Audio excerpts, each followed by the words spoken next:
Hi. I didn't have a partner or I couldn't really find one, so I'm doing this by myself. I hope it's okay. I'll talk a little bit more to kind of compensate for that and I'll go in a little bit more depth, but it's just me. So I did my block 4 in a third grade class and we were there during their math section. So when I had first arrived at the start of the semester, they had just started talking about geometry, which is perfect because it lined up with what we're doing in 139 right now.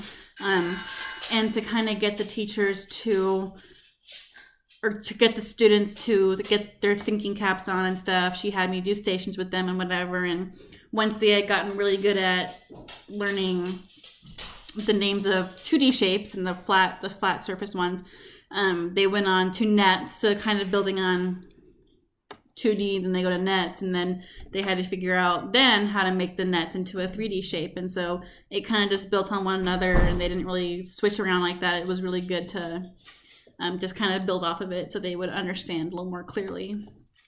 So something that she did once she had gone through up to 3D shapes was she would make a bingo game, and she printed out a card from some template online that she found, and she had a list of 3D shapes like cones, pyramid, sphere, rectangular prism, etc.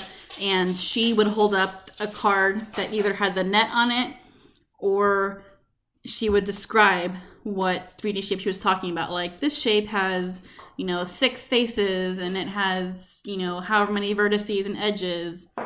And so the students would then think to themselves, okay, this is this and that, whatever, and they would put a tile on there and they would have to think for themselves what 3D shape it was. And then when they had a bingo, they would call it off, and they would sometimes you would have them explain like, oh, why'd you put that? And so it gave the students the opportunity to kind of know what they were thinking about and how they thought of that lesson or that topic. So it was a really good way for me to kind of see what they're thinking about and how they're connecting the ideas. I did know the students struggled a lot with the nets, just because they couldn't quite visually see, how if it's flat and the 2 edges come up, and they couldn't really visualize how to do that. But I know in lecture 139 we talked about attributes and how each shape has a different attribute, but also how they connect with one another. So they might share the same attributes even if they're not the same shapes. So that's what they also touched on in their math class, which I thought was a great connection to what I had been learning.